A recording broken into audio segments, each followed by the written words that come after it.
Okay, what is up, FIFA Tiers, and welcome back to the Free FUT Tiers podcast with myself, with my colleagues Mersgoth and B-Rad. Introduce yourself, guys. Hello, How's it going? evening, morning. Hope you're all well. afternoon. Yeah, whenever you're It's- watching this, yeah.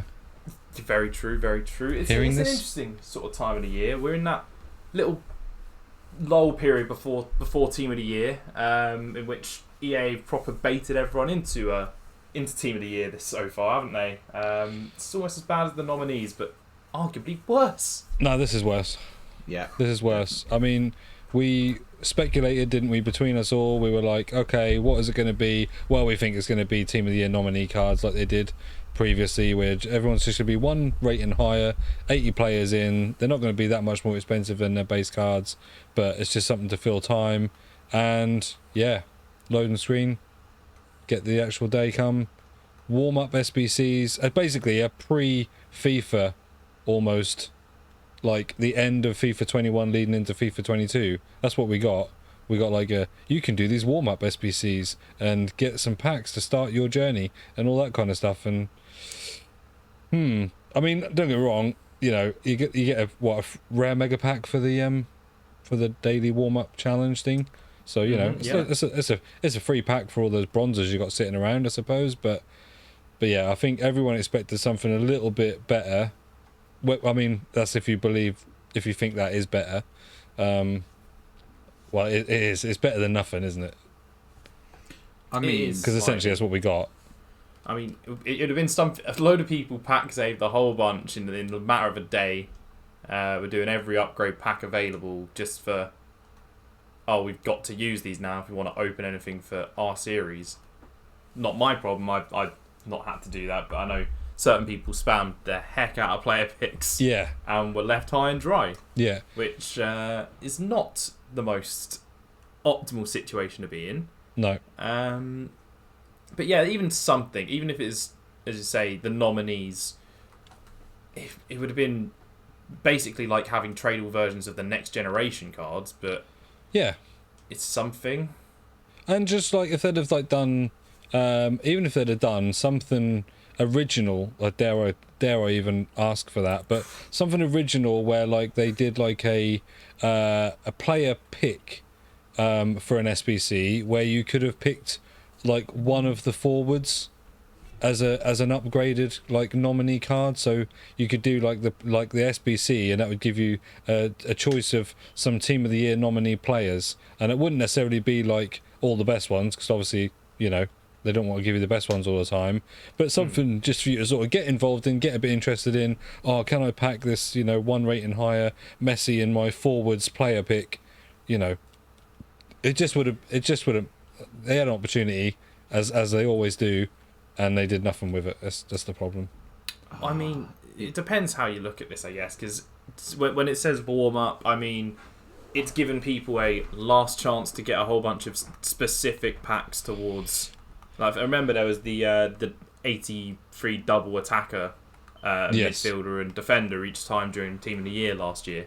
Yeah. Which I believe got you your goalkeeper Neuer, if I remember rightly. It did in a discard episode, yeah, or discarding in an episode together. I got Team of the Year Neuer. Yeah. So it's giving people more of them specific ones if they want that. Yeah. So it's sort of warming up more packs if people still somehow have fodder left, which, by the way, they absolutely don't, and we'll get into that in a second. Mm-hmm. But it gives people an opportunity to maybe get some last-minute specific packs. How many people are doing defenders, and people might be doing midfielders because it's okay, but you're mainly going to see people spam attackers if they are doing this. I mean, I doubt they are. Yeah, I'm not going to lie. I'm pack saving for Team of the Year, and I've only done the forwards. So, what about you, Mez? I mean, I'm starting to do a little couple weeks of pack saving for Team of the Year, but I think at the end of the day, this is kind of what the story of EA is this year, where when they try to come up with something original, they're a bit like all over the place with what they're trying to do. So like you look at Numbers Up, like a little bit of a new concept, but poorly executed. Very poorly executed. fire and ice all over the place. Like some players were like upgraded with the skill moves, weak foot. Some were position changes. Some were just general upgrades. Like it was all over the place. The only ones that have really been properly like nailed down in the right places is things like rule breakers, which was from previous year, so we knew what to expect. Yeah, it's just recycled. They stuck to it. Winter Wildcards has obviously been the best executed out of all of the promos so far. But yeah, it was a case of here's a loading screen, get you all excited, and anticlimactic logging in at 6 o'clock on Friday. I was like, oh wow, this was so well worth it. I mean, to be fair, if they were gonna have players, normally they would have those like free player cards on the loading screen, giving away a couple of the stats and stuff. Plus, also, if it was a team, the leakers would have leaked it to us. True story. Yeah. So in some ways, I think everything was written on the walls, ready to be disappointed, but everyone was just obviously getting that little bit excited because of Team of the Year. Yeah, and I think, I don't know, as well, like you see the actual concept, the nominee, so the nominee concept of the card is there. The card is actually there. We see it. We see the players when we're voted on the EA website. We've seen a concept of the card. So essentially that card is there and they're not going to use it. True, but we had that last year as well, I believe, when we voted, if we're going to raise that point. I don't think they didn't have nominees last year, but I believe they also had the concept in when we were voting. So it's it's because it was the year previous they had it, didn't they? Was it 20? It might have been 19. I genuinely could not tell you. I remember I It's been packed. so long. I'll have a little look. So I remember I packed Skriniar. 20, I think I packed Modric out of that. I remember being really excited and then realizing, oh, this is a UCL card. Yeah, essentially it's just a one upgrade. Yeah. So the nominee card was. I'm pretty sure it was FIFA 20. Yeah, FIFA 20. It was FIFA 20. Yeah. So there he is, Skriniar. Yep. Because that was the year when UCL cards were actually the same rating. The same rating. Yeah. They were. Yeah, makes sense. But yeah, as Luke did then kind of reference as well, with it though, they have gone kind of heavy on the SBCs. We have got the 83 plus 83 midfielders, attackers, defenders, times 3. So essentially you throw in loads of 83s, a couple of 82s, get your 83 rated squad, and his 75 chem, which I thought was a little bit stingy. I thought they should have probably put that down to like 50, 55, so that people could have just got rid of some of their goalkeepers and things. Because I noticed today, like it made some of like the left back things like Gaia, that they were a bit more like sort of 3.2k, a little bit more expensive because obviously the chemistry links. But you get 3 players in that, great. That's it's a pretty good pack to have for Team of the Year. Like even if you don't get a Team of the Year, but you get a nice 85, 86 rated piece of fodder with a couple of 85s or 84s behind it, then it's not too bad. I've seen a few. Pretty much it seems to be that you get one 85 or 86 and the rest are 83s. They then have got the repeatable 81 plus of the same version. I mean, you do only get one, do you, in that, I think? I haven't actually looked into it. Yes, I'm pretty sure you only get one. Yeah. Yeah, it says 81 plus midfielders player pack. Exchange a squad to earn a midfielder. So yeah, that's weird. Yeah, so it says you exchange a squad to earn a midfielder, yet the pack is called 81 plus midfielders pack. But then I suppose that's because you can get anything from left to right mid, all across the middle of the pitch. Yeah, and in that one, oh by the way, any goalkeeper fans, you're mudded. You don't get anything. Yeah, so in these ones you get an 81 plus, and the requirements are on the midfielders, silver, 4 gold players, 20 chemistry, not bad at all. Defenders, is it the same? No, silver, 5, minimum quality silver, 5 gold players and 20 chemistry. Find that weird that the defenders, I suppose it's because the pool of players is slightly more for midfielders maybe. And then the forwards is minimum of gold, team chemistry 20, 6 players in. So that's the most expensive. However, 20 chemistry, you could stick goalkeepers and everything in that. So I don't think that's too bad. I think a lot of people will be spamming the 81 attackers ahead of Team of the Year and clearing them out. Do you guys plan to do that? Sort of. Ooh, I don't really have anything. When I think player picks, though, I think that's always an increased chance of getting something. I agree with as you. a player pick. Yeah. In which, mentioning that, we are actually making a few changes to the FSB.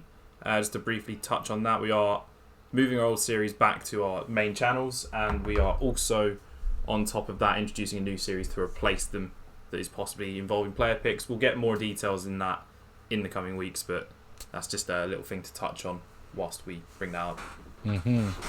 Yeah, sort of pick or pack challenge, depending on what EA drop on a Monday. But yeah, I think a lot of people will be spamming those, looking for probably, like you say again, the forwards and midfielders more than anything else.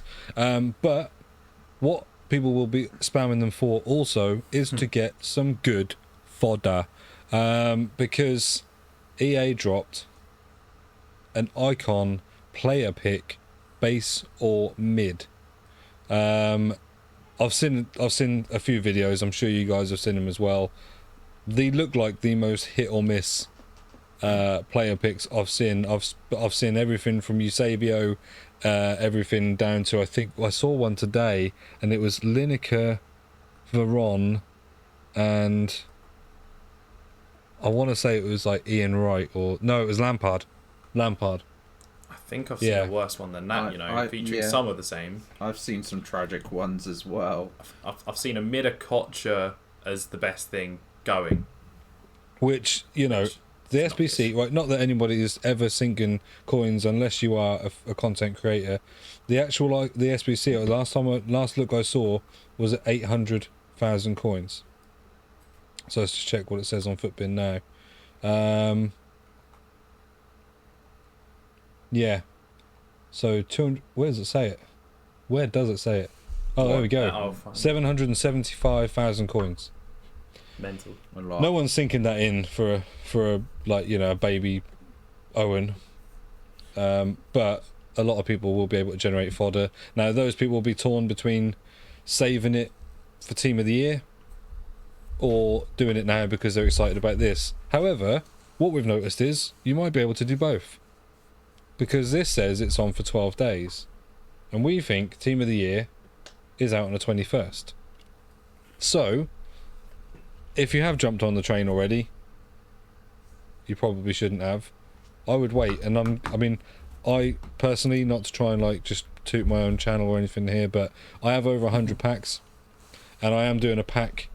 Everyone's doing a Team of the Year pack project. I'm doing mine a bit differently. I'm doing a comparison. Is apps, companion app, more OP than the console, and I've got over 100 packs there, so whatever happens I'm getting some good fodder. So you can best believe that when I get that fodder, I am doing some of these packs. I am not about to do the new flashback Icardi. I like the look of that Icardi and probably will try and sink into it. I will probably dip into my coins to do it. I mean, if I picked up a Team of the Year Messi, then we might have a different story on our hands. But you kind of too late for that. It expires before then. Oh, it does, doesn't it? Yeah, he does. It expires beforehand, so the whole I'm going to pack a Team of the Year Messi, and then you've got to preempt it slightly. Yeah. But I do already have a Messi in the club, so I can just put this straight in, go straight away. Mm-hmm. It looks like an outrageously good card. I've heard good things from some people. I considered doing a review on it, but time got away from me, basically. Have you guys done the have you done any of the icon player picks yet? No. I mean, do you plan on during Team of the Year, possibly? Maybe. Right, maybe. Yeah. Once I've opened up if it's out during Team of the Year. Yeah. I mean, when you say about the Team of the Year starting, obviously on the 21st, that is obviously with the staggered start of it. Where it's attackers only, then midfielders, then defenders. So if you're looking to wait until the full team, that's not until the 27th. So obviously just bear that in mind. But as I said yesterday in the group chat, the main thinking behind this repeatable player pick and the 83s and all of that is propping up the market a little bit so that fodder goes up just as everyone's going to en masse open up their packs for Team of the Year, bringing down the market back down to Earth, I suppose. I mean, to be fair, looking at some of the prices, they are looking almost similar to what they were like last year for fodders. Like 83s are finally like going into the four figures. Yeah, finally. yeah, they are. Yeah, like, like I say, I noticed most of them are around about 2.5K. I think. Yeah.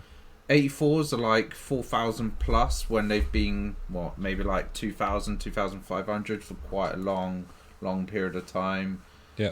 Even like 87s start at like 20k, and I think they were quite low down in price. So that I think they were 19 like a couple of days beforehand. Like they 87s I think are similar. They've gone up maybe a grand or two at this point. Like it's nothing too outrageous. Although I am still happy that I got an informed Harry Kane months ago.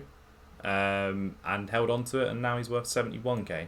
Nice. Yes, that's the biggest thing is the informs that are definitely on the rise, because something like a Chesney inform, he was about 25k about say like 3 weeks ago, 45k now. Cheapest 80, is it 88? Yeah, 88 inform is 42k with a Mobile. So yeah, fodder informs, meaning that Team of the Week packs in champs at the moment. Like if you get a good rated Team of the Week card, even if it's not a desirable one, at least you can get some decent coins now a little bit with those the Team of the Week packs. Kind of makes them like for those that like were used to open up the 70 or the 30k pack rather, because that was how it was known a lot at the start. And now actually looking to make some coins just before Team of the Year, so it's actually quite nice, I suppose. Makes a change. Yeah, I mean, I didn't get anything good from mine personally. I definitely didn't get what I wanted, which is my boy, the Andre Silva watch. Has none of them actually. I didn't pack one this week, which is really upsetting. No red picks. I got Bastonis on either account, which is a shame. Team of the Week packs, nothing either. I think I got a different 86 on one of them, but then nothing but garbage on the other, which is a damn shame. But we do have inform Andre Silva finally, which very happy person. Shame no one to watch upgrade, but we've got what it would have been. Yeah. So I'm a happy boy, and that card's actually pretty damn good.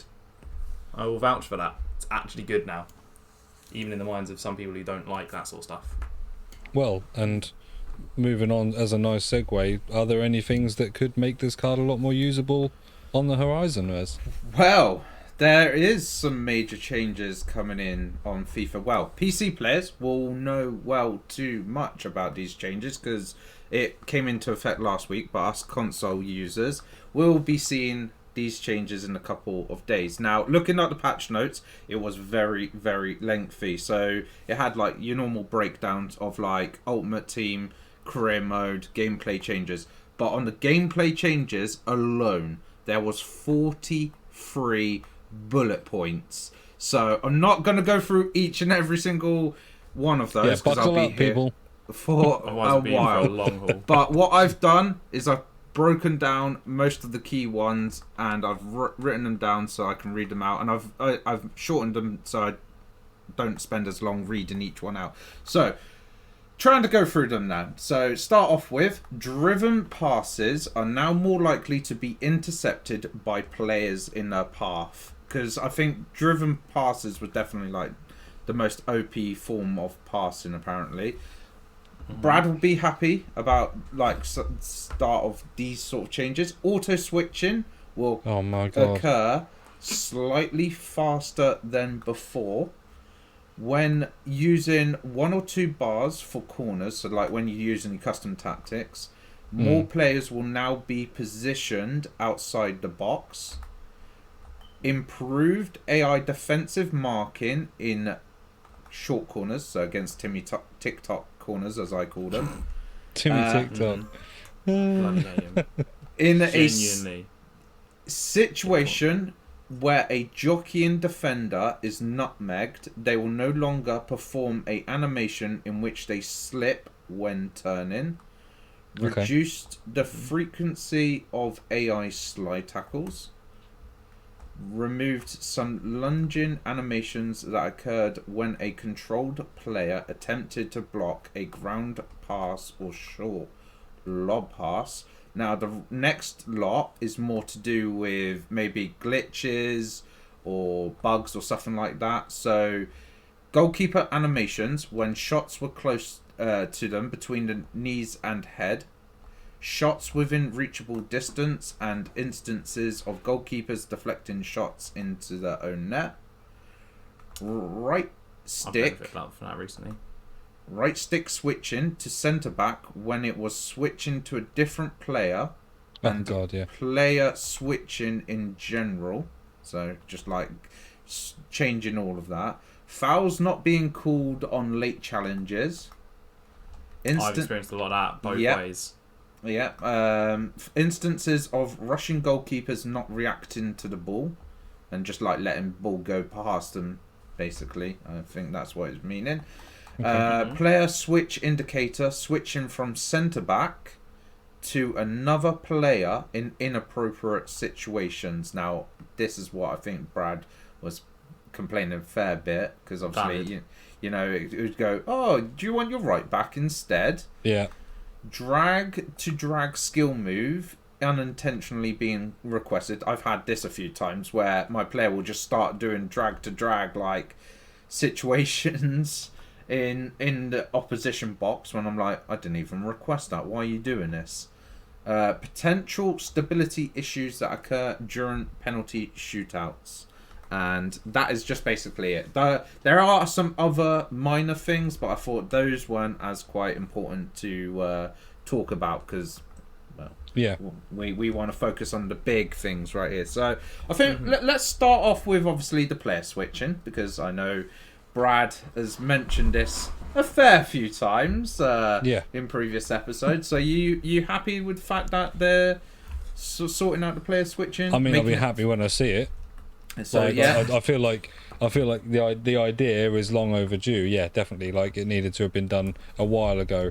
The fact that by the time you even managed to get to select the player you wanted, they've already got past you. So there's no point. Yeah, so I'm looking forward to actually seeing that one into fruition. So fingers crossed for that one. Yeah, because to be fair, like, you always had to spam like the player switching to always get the right player, because it would go, oh, you don't want the centre back, you want the right back, and you'd be like, no, I want the centre back. Yeah. Or you try and switch to a CDM, it's like, no, you want the cam, don't you, in this situation? Yeah. Yeah, so it's always that thing, isn't it? Because, like, you know, they'd be running down the wing, but you know what's going to happen. So you're looking to get ready to switch to your centre back to either get ready to intercept the cross that's coming in, or to intercept the cut in that they're about to do. But it still wouldn't let you do it. It's like, no, but he's near your right back. Yeah, I know he is, but like, he's going to cut inside any minute. So let me have my centre back, please. No, but the right back's there. No, listen to me. Like, this is what I'm pressing. This is the direction I'm going. Please just pick up on what I'm trying to tell you. No. Yeah. No. Computer says no.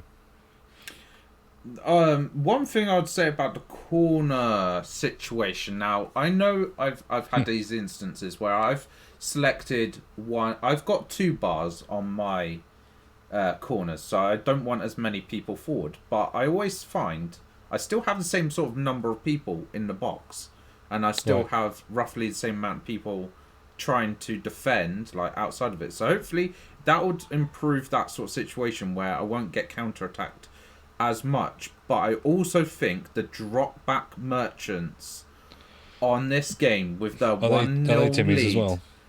are going, they're going to abuse that system. They're going to obviously use that advantage to make sure that they don't concede when they've got that 1-0 lead. Oh, that's going to be a little bit of a pain to deal with, but you're not wrong.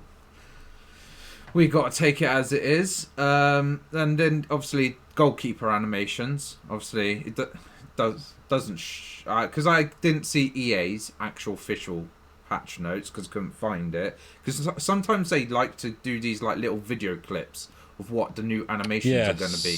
So that's what I want to see, is actual new goalkeeper animations. Is it pre-patch 1 goalkeepers, or is it just like some kind of somewhere in between, or is it just them just trying to rework goalkeepers yet again, and it could go in either direction, where it's going to get worse or it's going to get better? That, I think, would be a key I think that's one. the thing that should come with everything, shouldn't it? It should be like them showing instances of a before and after in the gameplay, of like, you know, oh, this is what you used to experience, but in this identical situation. I mean, they're not going to get it, you know, exactly identical, but they should be able to get it close enough where they can say, and look, and now this is what it will do, so that everyone can go like, oh yeah, okay, that's the difference you've made. Because a lot of people will see these patch notes now, and like even probably a lot of people before the first patch probably don't even feel like the game has changed, because they just don't notice those little things, the way they play maybe, or the fact that they might not be very good at the game, all these little things. I mean, if you haven't noticed the goalkeepers changing since pre-patch, then, you know, well, that you haven't played the game. But you know, everything else you could be like little animations and things and that people might not notice, but I think no, he has just hit that straight at my goalkeeper, and my goalkeeper's done a neo, and he's literally like dodging all these bullets that are coming at him. Like, why? Like, stand there and take the ball to the face like any upstanding goalkeeper would, like Jack Butland would do on the Premier League at the weekend. So yeah, I think like I'd want to see an actual like physical representation, and I think it would help those people as well, because they'd be like, oh right, okay, I never really thought about that being in the game and it actually being fundamentally wrong and it shouldn't happen, but actually now it's going to be, you know, it will improve the game. I just hope that ping pong football is also kind of a lesser thing with this patch, because they're never going to say, oh yes, the ball will travel less distance in these. I mean, it says about lunging animations, because I would say sometimes when I'm trying to do a interception, my player will do some kind of weird little lunge, and then it just goes plunging back to the opposition, or 20... or he just like sticks his leg up in the air, his knee up in the air or something, and it just pings up somewhere. So hopefully ping pong football with that sort of situation is lessened, but we'll have to wait and see with anything like this, isn't it? Well, my only thought with that one is, if they're now saying that they're going to intercept the hard pass more, have they planned for how quick the trajectory is going to be at like a body part? That's it. Exactly. And is it actually now the interception actually going to mean that, you know, it's going to just intercepted, but they're not going to hold on to the ball. It's going to intercept, but it'll ping off to one of your other players anyway, and they'll still get through on goal. And so actually we're going to get more frustrated, because it's going to be like, well, I intercepted that, and then actually what it's actually done is played a through ball perfectly to his striker, you know. Yeah, we'll see. It's all like you say. It's all yet to be seen, and like, you know, I'm one who don't play the game nowhere near as much as these guys. You know, these guys play it on stream all the time, and they play champs all the time. So these guys will notice it more than I will. I hope for their sakes it's not, you know, too frustrating. I do find a lot of the time with VA, they try to fix one problem and create two problems in the process. Yeah. More than two, let's be honest. Oh, well, yeah. Like, two's kind. Let's just take that goalkeeper instance. Like literally, they ended up like basically because goalkeepers seemed like they were superhuman, but actually it was just that they were saving things more frequently, and you had to, at the time, the only way to beat them was to do a finesse from 30 yards, which seemed to work. Then they thought, well, no, we can't have this at point blank range. They need to be like letting in more goals, and then they broke the animation. Finesses were still broken, and like it was like, well, hang on a minute, you've made it too easy now. Like you've nerfed the goalkeepers. We can still finesse the ball, and now we can score from anywhere because the animation of the keepers is broken. So instead of fixing one thing, you've created 3 different problems. Yeah, we need Bai to be good. Yeah. If I'm gonna have a Spawns goalkeeper in, he needs to at least save. You needed Bai to be good. Definitely. But is there any other changes that maybe haven't been mentioned in the patch notes that you might come to your mind that need fixing? Did you mention something about pace, Luke? I mean, no, I'd love that's something what- to do with pace. Yeah, That's what I heard rumoured. Yeah, There'd be Twitter there'd be was some saying. nerf of pace slightly.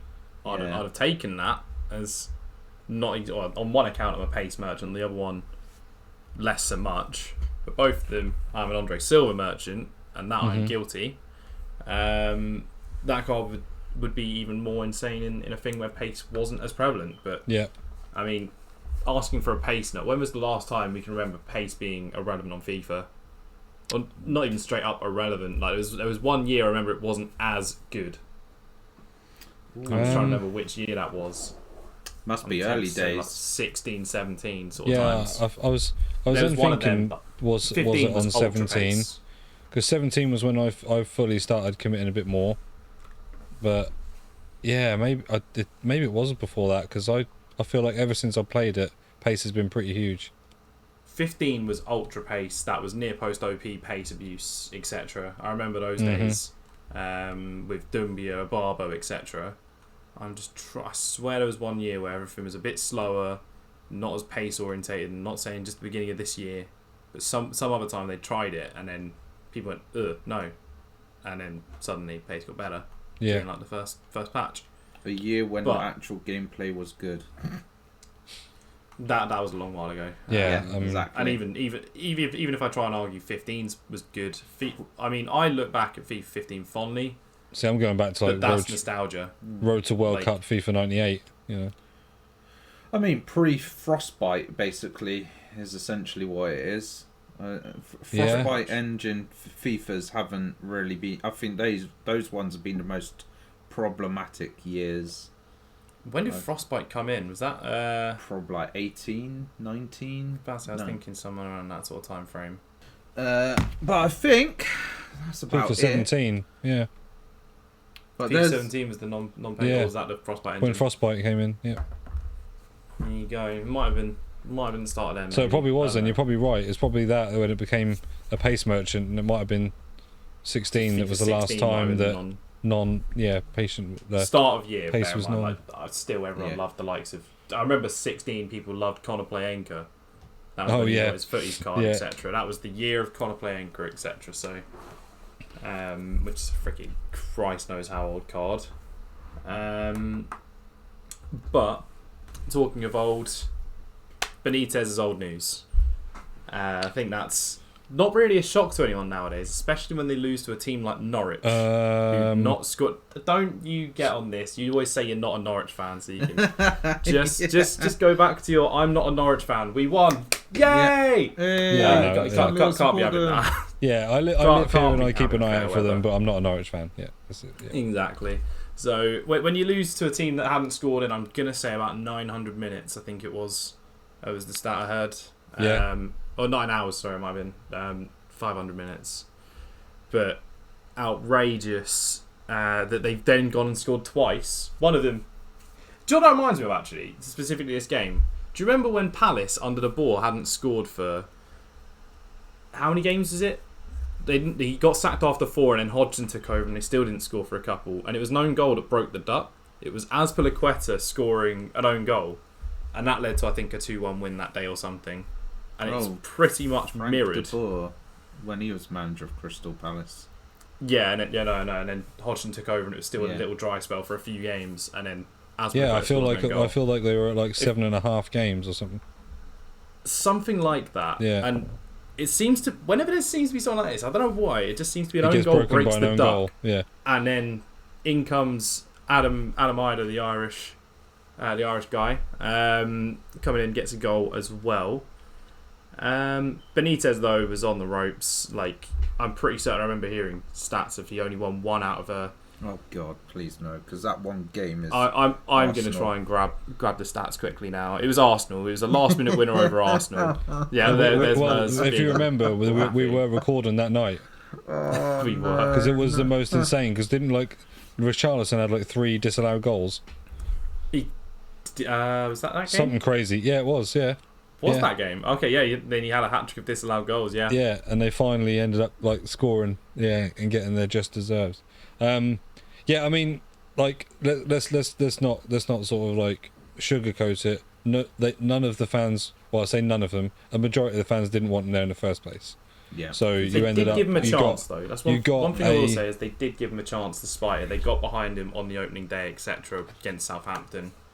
But they gave it a go for a while. It's that funny thing though, isn't it? You got a Liverpool, what is seen as a Liverpool legend, in at their rival club. I don't think it was ever going to go down that well. Antonio Conte Spurs. And the problem is that you then create even more of a hostility when things don't go your way, because it's no longer just this manager's not performing very well, it's this rival manager that did so well at this other club is destroying us. There's more to it. There's like more venom behind it almost. Oh, I mean, especially with the Digne sale days beforehand. Yeah. I've seen people saying it was either you get rid of Digne or you get rid of Rafa, and in this case they chose both, which is I mean, Rafa was the right choice. Digne was the right choice for Aston Villa. I think Aston Villa have made some seriously brilliant, no, I'm absolutely saying brilliant that moves. Terrible decision from. So certain Everton fans I've seen saying, if you told me we could get 25 million or whatever it is for a 28-year-old fullback, I'd take it. But he's pretty much been their best defender for how many years now? Well, I mean, at least if they had any ambition, since he came in, yeah. Since he came in and replaced Leighton. Yeah, if they had any ambition at all, you'd have hoped they'd have kept hold of him. But Benítez made that untenable, and then his job's also then untenable, and he's gone.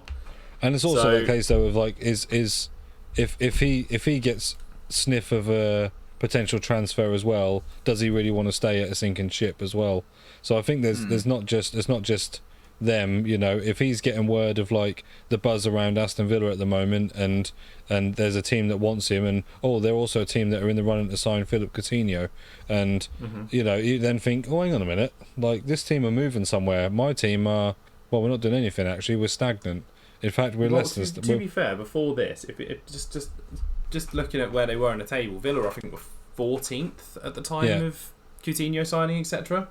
Like at that point, that looks at the time like a sideways move, even though they are being backed a lot, etc. Well, I mean, I remember that in terms of league a lot of people positions generally, etc. It's arguably a sideways move. Obviously, at the moment, Everton are way down.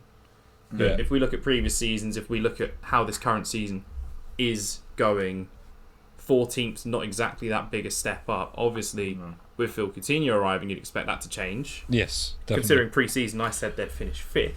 I believe the hype. But where was Villa before Gerrard arrived, though? Because you've got to factor that in, because obviously they've had a change of manager. They've got the current Norwich manager in charge at that point. The Villa's last 5 games, though, have only won 1 and drawn 1. Yeah, get that. And I think he's been about 5 or 6 games in charge. Yeah, I think they've faced a few big teams, I think, in that. Well, I mean, the draw was against Man U. Yeah. Yeah, but the draw against Man U's not that impressive these days. Not under Ragnick. Yeah. No. Ragnick's got one result, and that was in his first game. No, the only good thing about it is that actually like they came down from 2-0. That's the impressive part about it. And then their win came against obviously Norwich. So they lost against Brentford, lost against Chelsea, lost against Liverpool. So Chelsea, Liverpool quite expected. Brentford probably should have picked up a point or result a little bit. But I don't doubt that. Yeah, they're definitely kicking on now. Is what you can say. They're starting to. They're starting to get started. They don't need to worry so much about the potential or talk of relegation, whereas Everton is still in the chat. Yeah. Oh, absolutely. But as I was just saying, generally, most seasons, etc., it's considered a sideways move at best. And this season, they're not exactly that far off. No.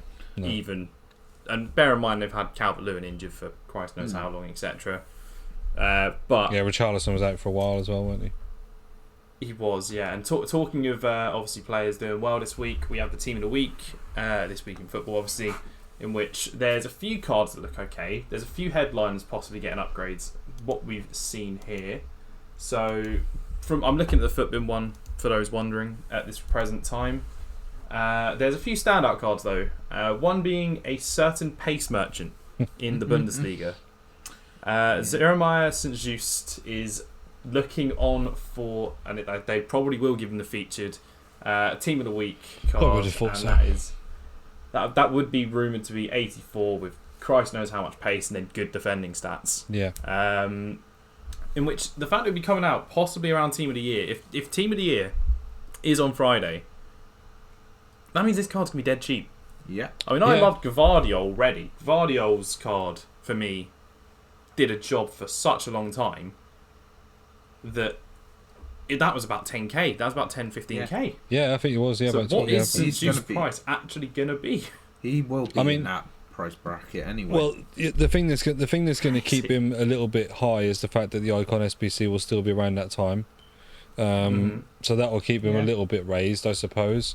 But yeah, I still think that with packs, all the packs that people got, I could see him being like 20k, and actually like you flash back to nearer to the start of this version of FIFA, he'd have been 40 or 50k. But if you flash back to a time when the market wasn't dead like it was at the start of this FIFA, he'd have probably been looking more like 80 or 90k. You know, as in a first or second Team of the Week installment, but 84 rated anyway. But I can see him being a lot of sweaty teams, a lot of maybe those that maybe do still hold on to their like SBC Delit, because I hate playing against that card. That card's so good. Van Dijk headliners as well. Van Dijk, possibly. Yeah, you know, there's going to be there's a few options. There's definitely a few options. I've decided to go through the bit of looking up, since we're mentioning fodder prices, etc. For the 84s. I've looked up from this Team of the Week. We've got Jude Bellingham, 84, 16k. Yeah. We've also got Chouameni, who's a bit more. He's 24.5 at 84 rated. Yeah, because he's usable. Yeah. You'd think with that sort of ceiling, it's going to be around there. I think so. Yeah. Don't know how much more you can go in. Other notable ones, you've got a prediction for Bruno Fernandes being in here for 2 goals, 1 being gifted, but 2 goals against Villa in a draw.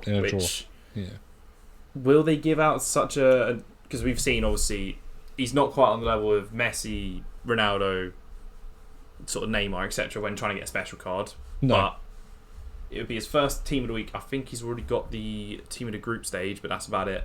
And talking about the guy, I heard that he's already turned down his first contract offer from Man United today. Interesting, hadn't heard that. Yeah, apparently it's because it's like it was near to 4 times less than what Ronaldo's getting. So, ego's possibly getting in the way then. Yeah, definitely.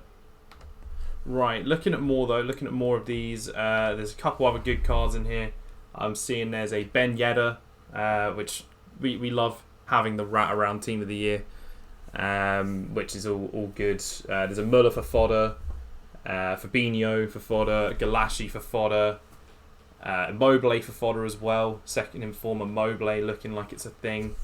But some notable performances in the week. We know Jack Harrison got a hat-trick, upsetting West Ham when both teams actually...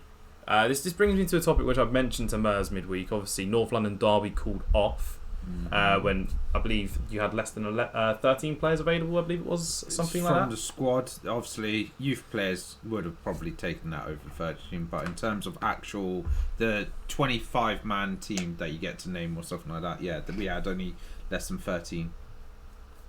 The thing is, if I recall correct, I recall seeing an article is that West Ham had massed people out, as did Leeds, and they played on with no offence, nobodies and youth players on the bench, etc., and still managed to get teams out.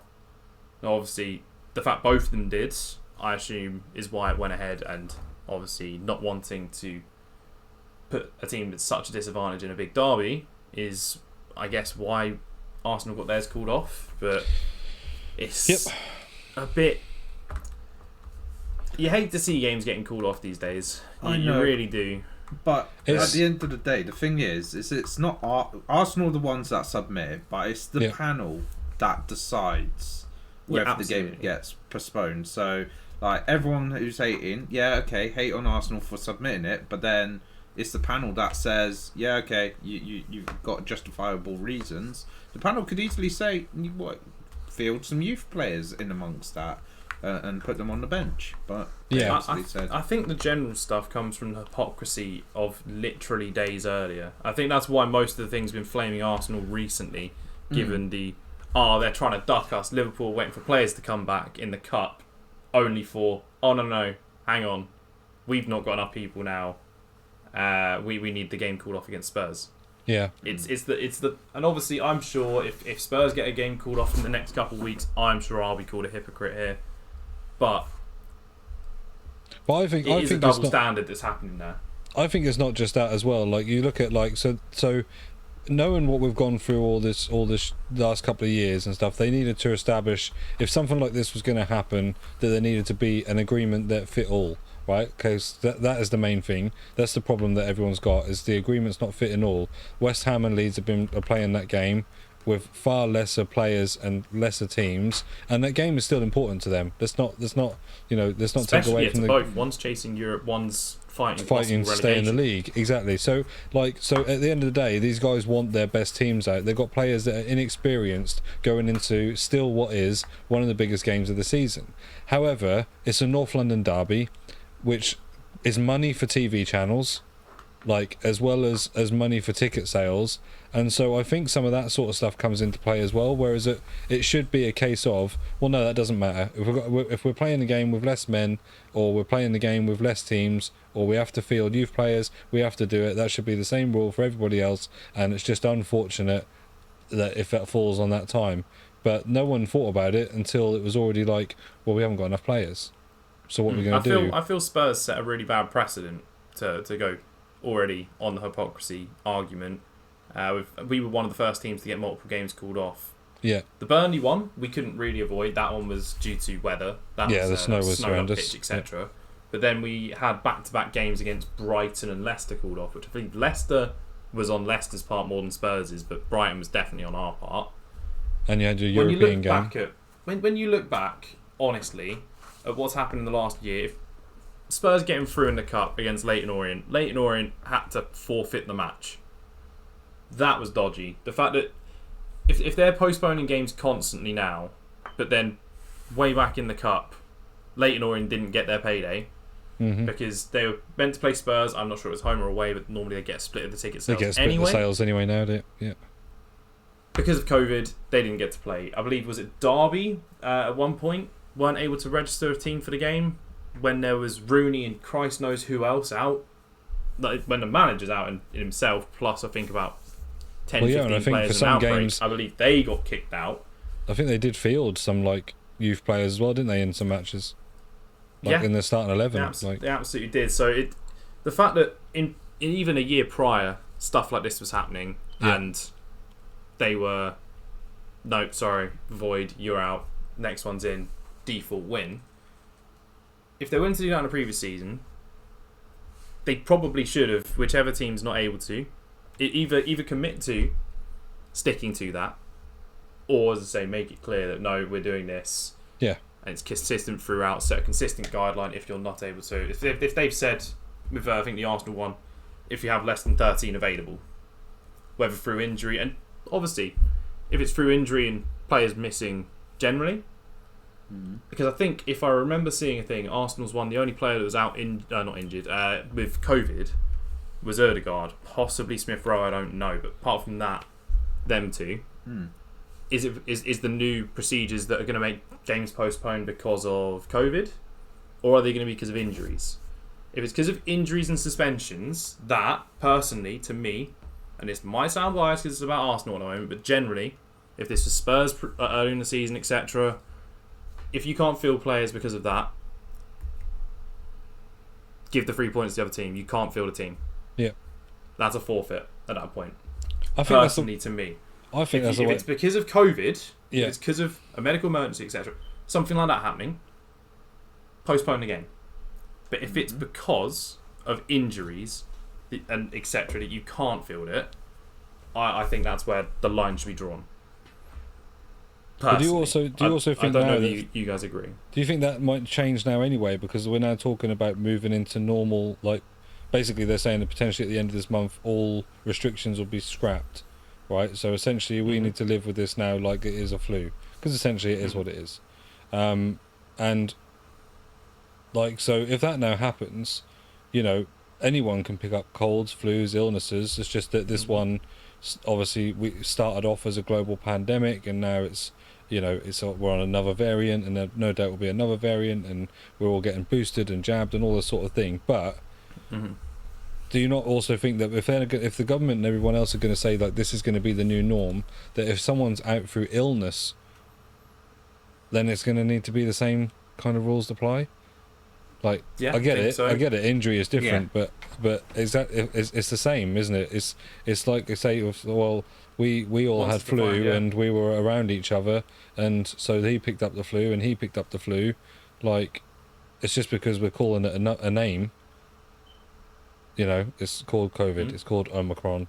We're still saying it's still flu, and if I feel like it's now got to that point now where it's been 2 years. We have now got to like start to live with it and stuff, and everything else like that needs to go with the times as well. I'm fully with Luke as well. I think if it's down to injuries, then that's down to other things. That's down to like lack of fitness. That's down to, you know, not having enough squad cover for injuries. I know it's ridiculous, obviously, if you end up with, you know, 20 players injured, then obviously you can't, you know, there's nothing you can do about that. If they all ended up in a, you know, I don't know, I don't want to get morbid, but they were in a bus incident, a crash or something. If a Busby happens again. Yeah, if that happens. And they had 20 people, then that is an exceptional circumstances. But we're talking like if you've got 7 players injured, and that means you can't field any sort of team, then that's down to other things. That's down to squad depth, and it's down to your match fitness, and maybe you need to look at how these players are training during the week and why are they getting injured so easily, or,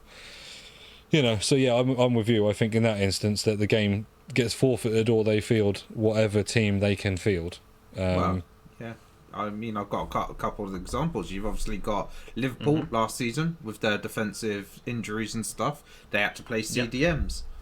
Centre back and stuff like that. Leicester this season, like their injuries, their injuries been horrendous, but they've been able to field things. So yeah, I would agree with the fact that Burnley as well. Burnley would be pretty much with what I'm saying here. I realise the drawback is we pretty much doing Burnley if we go with what I'm saying here.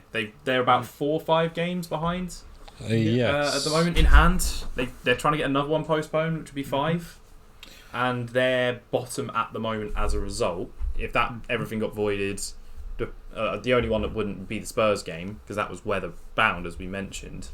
But you'd pretty much be dooming a team to the drop when they're already struggling. Yeah, they're 4 games behind the curve. Yeah. So I mean, it's a difficult balancing act, but I do feel that would probably be. And in that time, they lost their striker. So. Yeah. And well, to be fair to like, a lot of the clubs, they can see some of the stuff coming as well. So like with the fact that some of the players went to AFCON, right? Arsenal, no, probably at least 4 of their players are going to go to AFCON, which I think is what the exact number is. That's gone. you got Partey, Aubameyang, Pepe. Aubameyang hasn't gone, has he?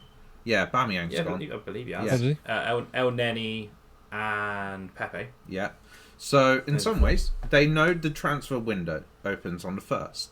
You look at Barcelona. They did a deal for Ferran Torres before the 1st, and then as soon as the window opened, he was basically their player. So why didn't they do some business? Like, try and maybe, even if it's only a loan, go. Okay, let's see who's available. Because like Coutinho's not wanted at Barcelona. Okay, go and talk to Barcelona in December and say, we're probably going to be a bit short. You know, can we have a loan for Coutinho until the end of the season?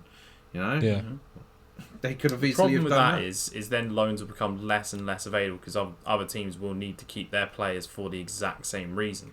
I mean, I'm just saying as an example. No. I know what you're saying. It's like preparation and planning. Yeah.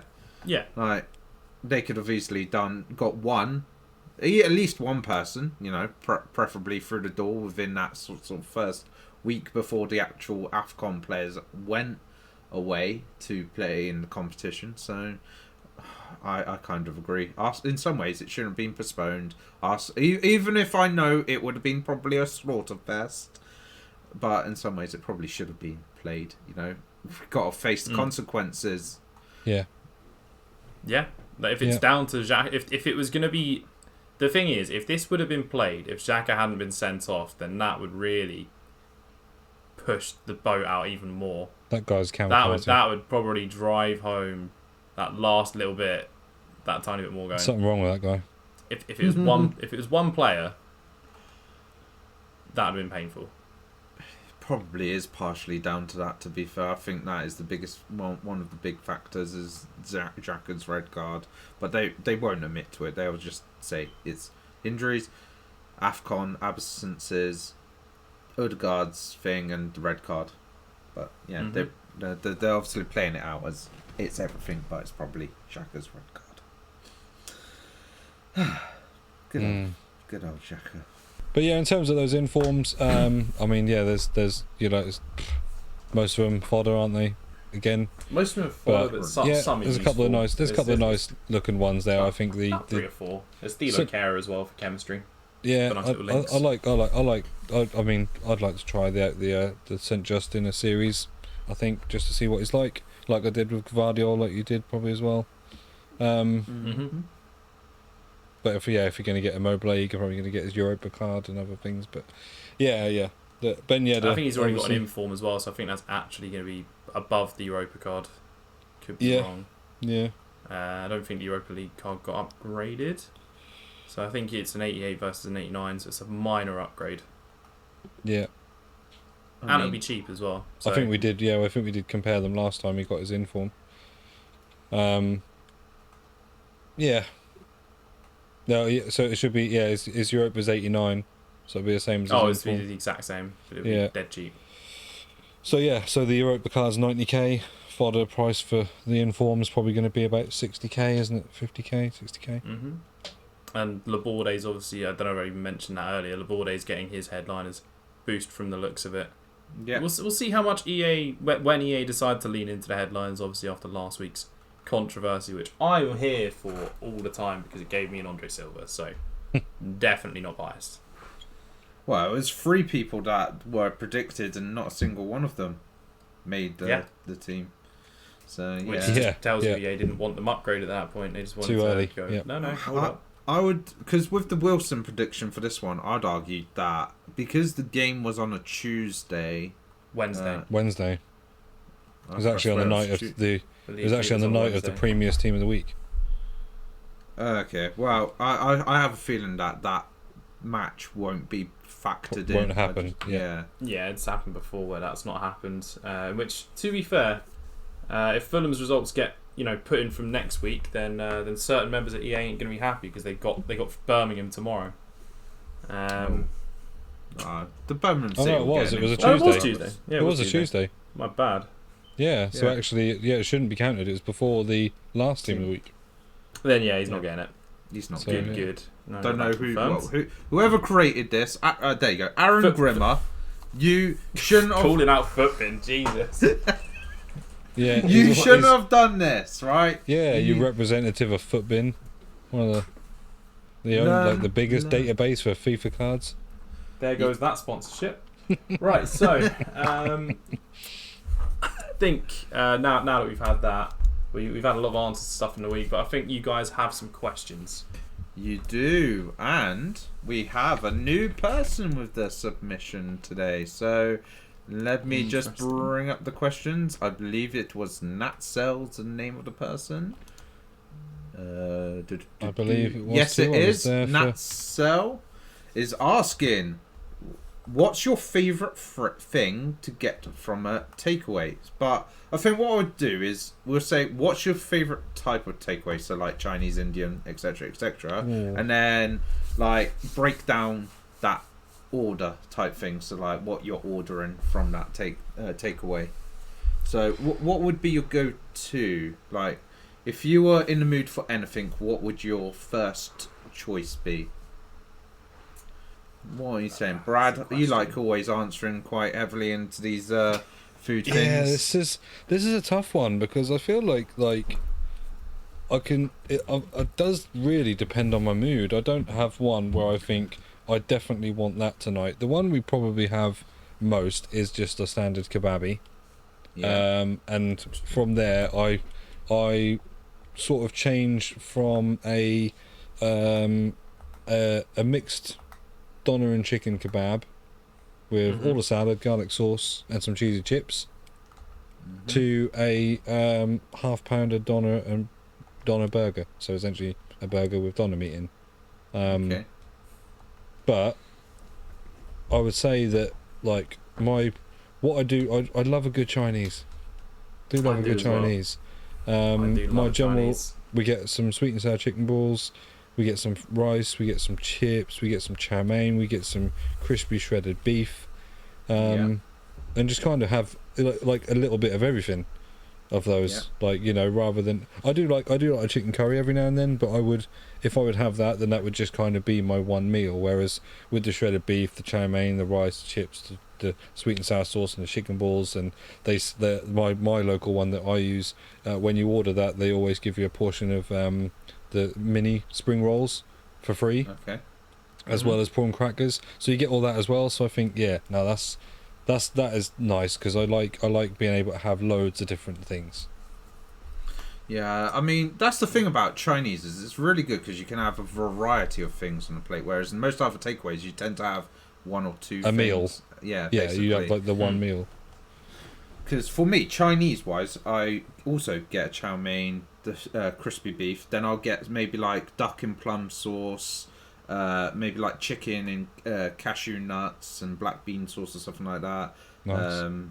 Prawn toast, wontons, pork wontons, and then I'll get the free prawn toast. I think that would be it, and maybe sometimes chicken and lemon sauce. But yeah, having all little bits on that. But the problem is, because of having the kids, majority of the time the takeaway for us is McDonald's, because you got because the problem is like if I buy Chinese, half of them won't eat Chinese. Well, they're not even chicken balls and chips. No. I mean, we can buy the chips, but I find most of the time, no matter which chippy we go for, the chips tend to be like very chewy, shall we say? What, Chinese chips? Yeah, I'm not I think really Chinese chips are the best. Chinese takeaway chips, personally. Oh, I think they're the best. What, better than? Hang on, no, better than a fish and chip shop. Well, no, not better than a chip shop. Yeah, sorry, not said better the than best. a chippy. Yeah, I thought we were having a hot take here. I not thought better we'd than, done it. If we exclude the places that specialise in chips because they've got it in their name, like a fish and chip shop, then no. But yeah, I think other than that, the Chinese chippies are the best ones. And actually, I used to live in a town called Reetham near me, and my local, so it's like a little village, didn't have a lot, had like a couple of local pubs and a local cafe, but the only thing you could get food in the evening other than from the pubs from was a hybrid Chinese and chippy. So it was owned by a Chinese family, and they had a chippy and a Chinese, and that was the perfect combination. Perfect. Loved it. Fair enough. For me, I'm gonna be different. As much as I do love a Chinese, I'm gonna go with a chippy. For me, I do love a few things from the chippy. Most of the time recently, because I've been trying to curb a little bit on weight, I've been having scampi instead of something else. But scampi and chips, great. Do also love just a what is it? Haddock, a bit of haddock. Okay. Nice little meaty fish. Even sometimes I'll mix it up and have a burger from there. But yeah, normally something like a scampi or a haddock and chips for me. But I normally I would say something like a Chinese, but you guys have got that fairly covered. Yeah, I mean, who doesn't who doesn't love a Chinese? I think that you'd be hard pushed to find many people that aren't a fan. I think. Yeah. I think I know maybe one, but that's about it. And that's just personal family. For me, my Chinese of choice, by the way, for reference, is prawn balls, is chow mein again, and is salt and chili squid. Nice. That's my personal preference. considering I normally have that. Like, considering I'm not providing for a family, etc., that's normally my personal one. I'd go for. I love a bit of calamari. I've never had. I've seen a few people like over shift work over the years like have salt and pepper chips from there. I've never had it, but it intrigues me. I'd recommend it.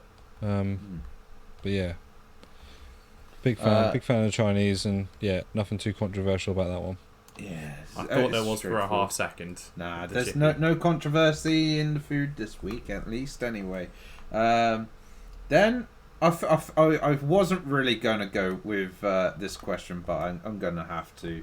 Right, so GH, because this ties in with a video for B-Rad and his FUT Eliminator. So The slideshow.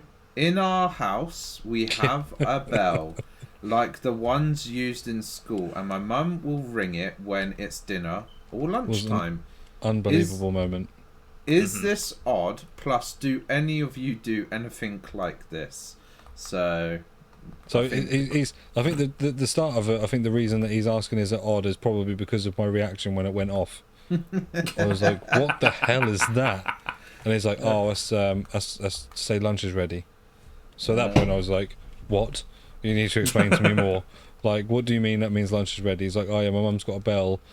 That's to tell us that lunch is ready. So I was like, at this point I'm thinking, like, where does he live? Like, is he in an orphanage or something? Kingsland. And then he said, like, no, he's like, there's like 6 people in his house. I was like, okay, fair enough, I can understand that now. Like, rather than shout up the stairs or anything, letting, you know, everybody in the house know that lunch is ready, that's fair play. But it was just a shock. I was like, was that, like, as you do with normal things like now these days, I was like, is that your phone just gone off? Like, you know, that was the initial reaction. I was like, whatever, is that alarm on your phone?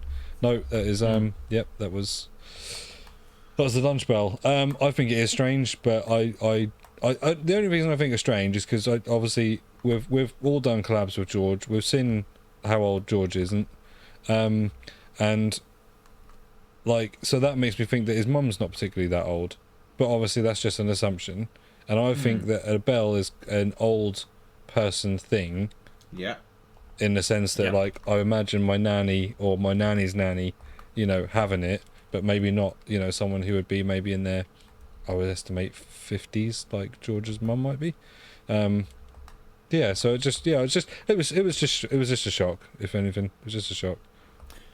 It is something actually my gran did when she was alive, and she would ring the bell and call us for dinner. She didn't do it for lunchtime. It was only for dinner time, basically. But yeah, okay. She did it, so that's why. Yeah, I felt like, oh, that's pretty much an older generation sort of thing. Maybe like if you're 60 plus, maybe sort of thing, from more like around like 1950s, maybe before that. Yeah. Born sort of era. Maybe 60s at the latest, but maybe GH. Let us know how old, if you don't mind answering. Yeah, how old's your mum, how George? old your mum is. How old your mum is? Such an old question. I have an equivalent. I actually have an equivalent, and no, not pretentious.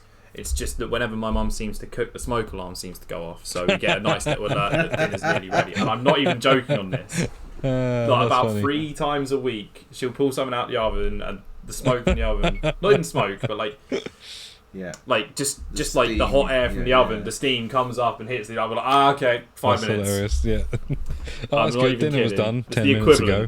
Yeah, it's genuinely equivalent. No, it's not like smoke and smog. It's literally just hot air from the oven. Yeah, that's funny though. That's funny. It's hilarious. Yeah. These guys, okay, we'll sit down.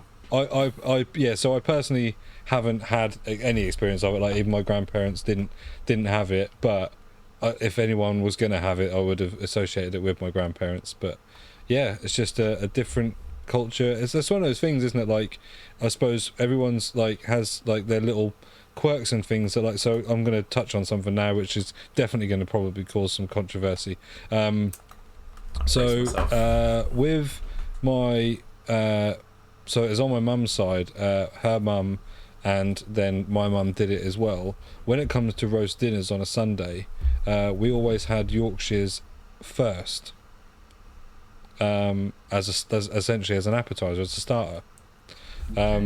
And obviously, as you get a little, like, you know, I'm just used to it as a little kid. But as you get older and stuff and that, you start to get a bit more inquisitive, don't you? So it's just like, where has this come from? Like, where has this come from? And they didn't kind of really have much of an answer. Like, the answer that my nanny had was her mum used to do it as well. So then I'm like, well, okay, that doesn't really help me out because it still doesn't tell me where it's come from. And when I looked, it is a northern thing, and none of my, I think my nanny's mum wasn't, but her mum was, and it's like it was basically done because back in the day meat was so expensive to buy, so what they would do is they would fill up first on their Yorkshires, and then it meant that obviously when the dinner come they felt the essence of being full afterwards, even though there wasn't actually as much meat compared to how much we probably have now. But yeah, like I, you know, whenever I'd then have anyone come round and have lunch with us on a Sunday, like they'd kind of you get the Yorkshires and then get the thing of gravy and then just kind of sit there for a second and be like, is the rest of the dinner coming out? But, oh no, this is how we do things. Sorry, I don't even think, you know, occurred to this is weird. But actually, yeah, I've never known anybody else, or certainly not one I've spoken to, that have had the same kind of tradition. But everyone does things differently, don't they? Yeah, absolutely. But by the way, it is massively underrated. Like, having some Yorkshires first with some gravy is incredible. Big fan. And if I could make a decent Yorkshire, I'd go for it. I do love a Yorkshire. Probably should try and make some of my own at some point. But I can't go wrong with a Yorkshire, in my opinion. Yeah, no. I've done them, and they just don't ever seem to turn out as fluffy as like my grandparents or my mum's used to. Yeah, I can't seem to just get them to rise that well. It's probably the oil or something like that, or lard or something. Yeah, I think it's all to do with temperature and like how hot the oil is when they first go in, and how well you've whisked air into it and stuff. And but I can't seem to get them to go. Even when I do a toad in the hole, it's not that impressive. And we're going to have a third question this week. So, Kofta, I mean, this is an intriguing question. So, if you could swap Team of the Year with any other promo, existing or new one, so I don't think we can create a new one on the spot, so we'll just say existing then. What would it be, and do you think Team of the Year as a promo, does it benefit the players because of how low the pack odds are of packing one? In my opinion, it's just a promo that makes EA a shit ton of money. I mean, so does every promo. Yeah, but no, obviously not Team of the Year money. Team of the season and Team of the Year money are different gravy. Yeah, exactly. Most promos are like a Yorkshire before a meal, but like this is with a meal. Yeah, that's the difference here. I think the only problem you've got here, isn't it, is that what the reason we talk about, like, the only issue I really have with Team of the Year isn't anything to do with the money or what. It's more about the cards you get at that time of the year.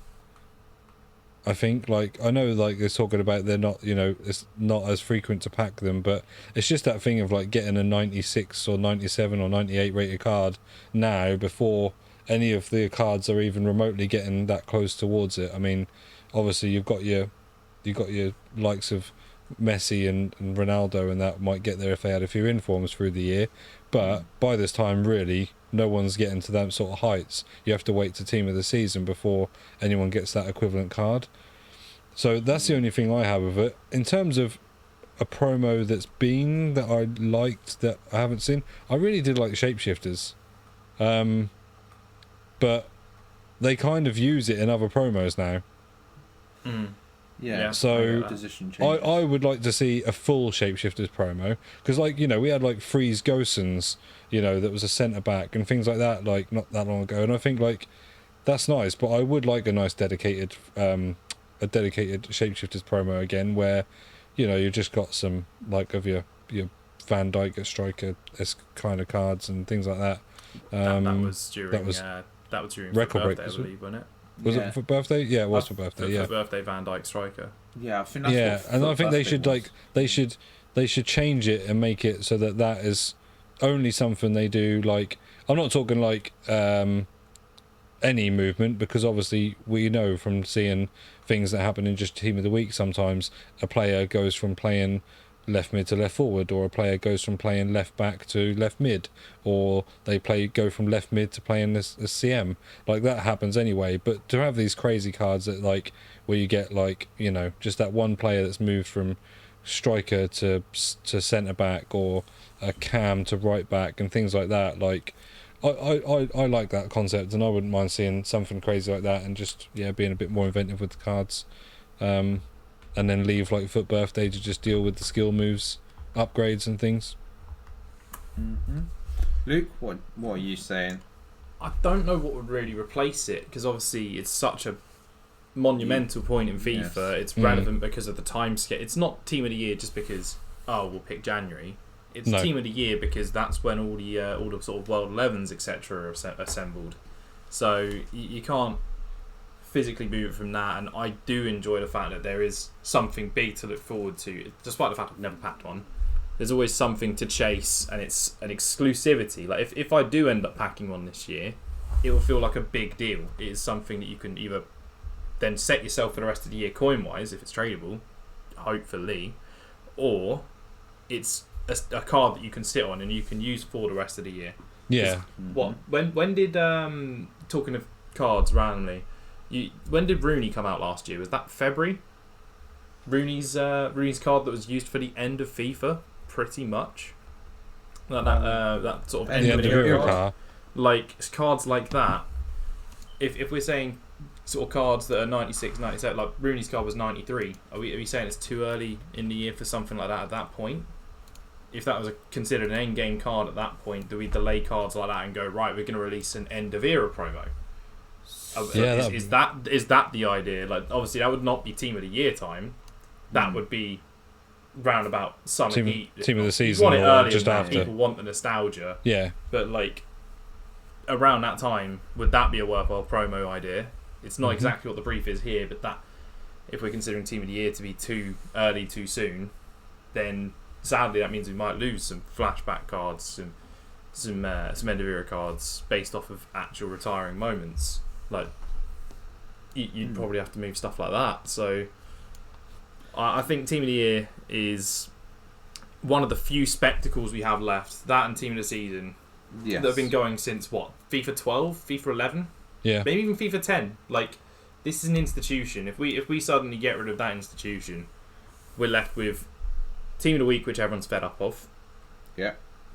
I mean, I still enjoy Team of the Week. It gives boost to cards that you won't see boost throughout the year. Yeah. But like, so who would have cared about, say, last year, Klaus? Like, this is me thinking of French right backs, but Lala wouldn't have been a card that would have been loved at all without Team of the Weeks, etc. That's an institution, but that's now panned and that not valuable, boring. Well, and kind of Team like of the Year is one of the few that's left. Like, Atal became massive because of Team of the Weeks, didn't he? He had like a crazy year. Bruno Fernandes, before he became the player that he is now, like, he was getting like inform on inform on inform. Well, even back in the sporting days. Yeah, in his sporting days, he was getting loads of informs. Yeah. But for me, like, you can't sort of. I don't think it's worth messing with one of the three institutions of FIFA at this point. No, that's the thing, isn't it? Three promos that are guaranteed: Team of the Week every week, Team of the Year, Team of the Season. Yeah. Everything else came afterwards. That was about FIFA 15, FIFA 16, when other promos got introduced gradually, and now we're flooded with them. Yeah. Which I'll actually say this, when I didn't touch on it earlier, I considered it. But when we talk about all of EA's greed, etc., they hyped up this promo of the of what is this week. Yeah.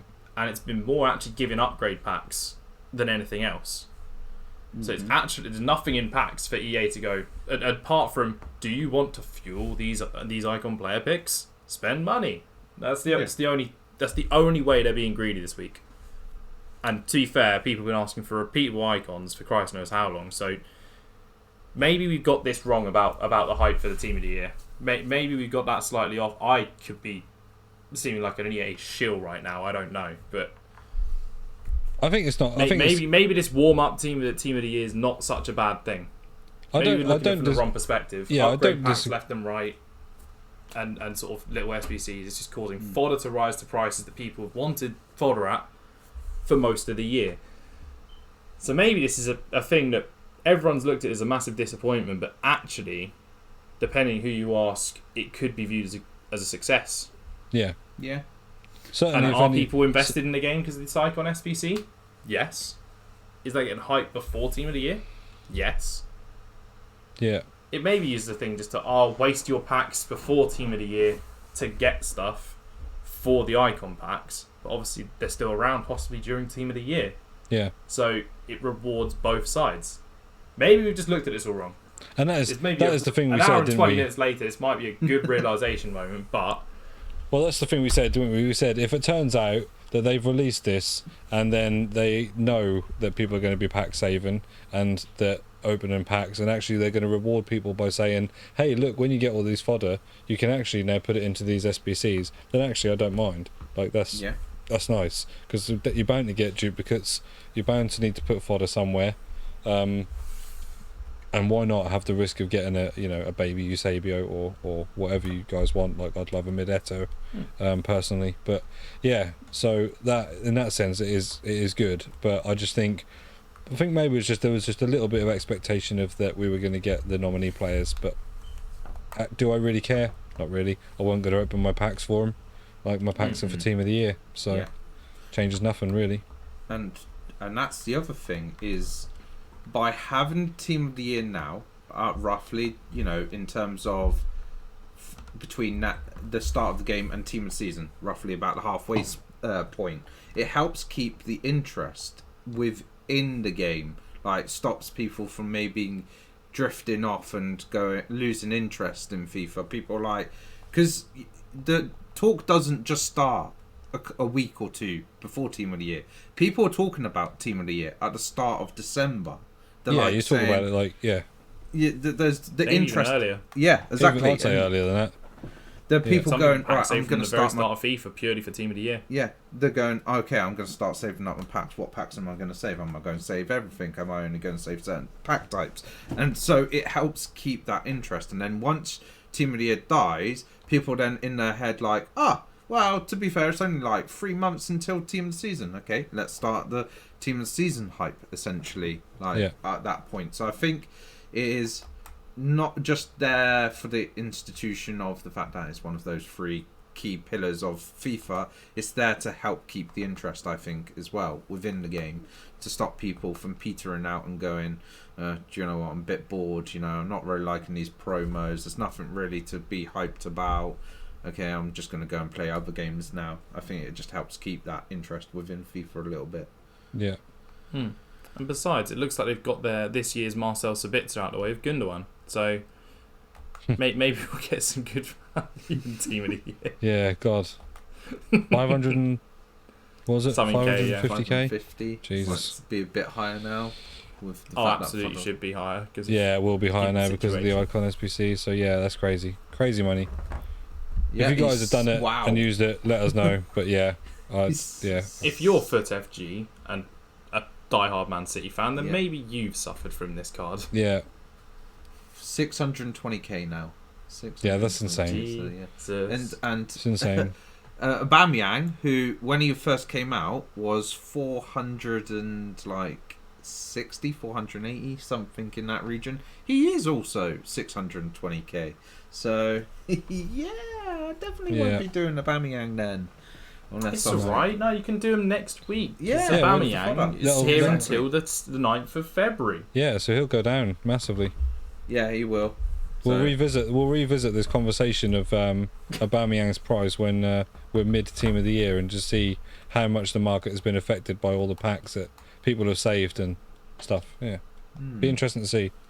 But that's all the questions anyway for this week's Q&A. So obviously, if you want to submit any questions, obviously make sure to head over to the FSB's Twitter account. So at FSB Creators, the tweet will be put out on the Sunday most likely. But also in the future, if you want to submit your questions, we'll be having a Discord very soon for everyone that is a fan of the Free Foot Tiers podcast, that you can be a part of, so you can be part of our journey.